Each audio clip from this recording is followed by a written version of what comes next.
எனக்கு பார்த்திங்கன்னா நேற்று வச்ச மீன் குழம்பு மீன் இருக்குது. ஸோ அதுவும் காயும் சேர்த்து சாப்பிட போகிறோம். வாங்க ஃப்ரெண்ட்ஸ் சாப்பிட்லாம். ஹாய் ஃப்ரெண்ட்ஸ், இன்றைக்கி நம்ம வீட்டில் பாருங்கள் சுட சுட சாதம், இதோட சாம்பார்,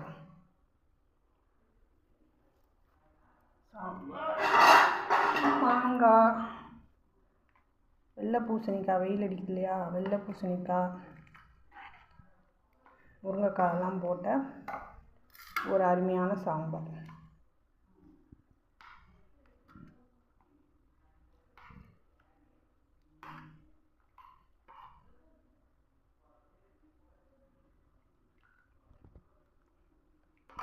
கொஞ்சம் பழைய சூட்டில் தண்ணி ஊற்றி வச்சுருக்கேன், தயிர் ஊற்றி சாப்பிட. கொஞ்சம் மாங்காய், கொஞ்சம் நெய்.